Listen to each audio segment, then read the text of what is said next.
Oh yeah, who's your daddy? You are Mr. Landcruiser. First month, 1979, BJ40. This one has still got the little B engine, but if you're a purist, you might want to look away for a few minutes now because it has been heavily modified. The current owner, Josh, has pretty much bought it as it is. It was a previous owner that's done the full tear down and made this the custom vehicle it is.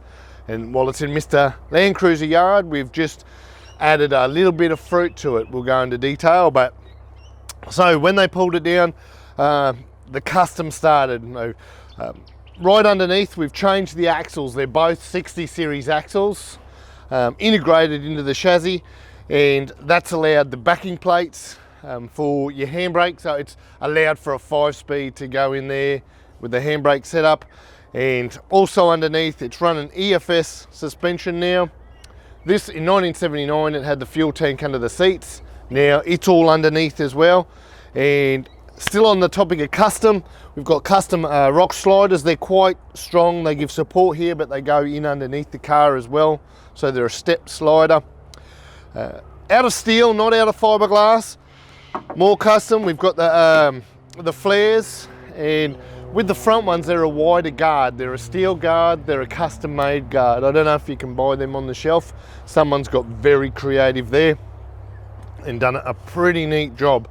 It's a soft top now, so it's got quite a cool roll cage in there. It's a full roll cage, covers the whole cab, so it's pretty safe.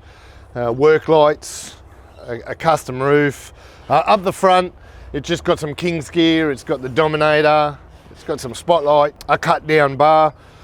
While it's in here, it's had, you might notice this, it's coming here for a turbo. So the little B engine, at the end of the day, it's still a B. We've put a whistle and soot, the full kit. This is the airbox, the snorkel, the exhaust. These are made on the shelf. You can just come to us or Whistle and Soot and purchase these ones. But this car being so heavily modified with the axles the way they're set up and the fuel tank the way they're set up, we've had a custom dump made for this one to make it all work because we couldn't have it going out the back. So it's a little bit of R&D, but we've got there, and now she's a little tiny rocket, and does it go. So we'll have a look inside. There's been a few modifications in there as well. It's just a cool little shorty. Check it out, it's pretty damn comfy. We've got bucket seats, custom seat frames, hence the fuel tank gone from inside here, but custom seat frames holding the bucket seats, and now we've got rear forward facing seats. So soft top off, you can hit the beach, take your friends. This is pretty damn cool.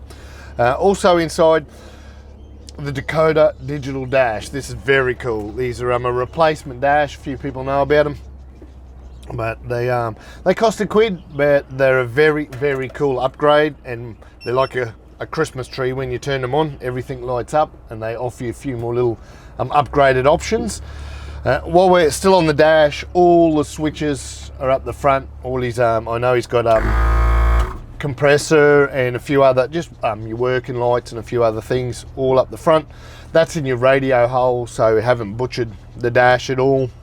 This little steering wheel is because this car, whoever's built this, has put the 60 series power steering there. So for such a short car, it's pretty cool on steering. It's pretty, this would be mad to 4-wheel drive. Custom door cards. I do notice that they're really cool door cards, and that's that houses the speaker, but I can't find the stereo. So maybe that's something that Josh wants to put here in the future to go with those speakers is a stereo. Otherwise, it's pretty standard. I do know he's not running any floor mats or vinyl or carpet. You can just hose these things out. You take it wheeling, you get some mud on your boots, get some sand in here. This one is ideal, and it's been custom made to actually wheel, which is very cool. So I did mention work lights. They're situated all over the vehicle, so another cool thing for 4-wheel driving. They've got them on the side, we've got them up the front here, but also on the rear bar. Have a look behind you. The rear bar, it's custom made as well, and it's got the LED replacement lights in there. and it's not on it, but that's where the spare wheel carrier is set up to go. So frees up inside. And talking about ready to go, I've got to give it a bell. I've got to fire it over. I have driven this, but let's just give her a glow and kick her in the guts again, and I'll go for a little squirt up the road.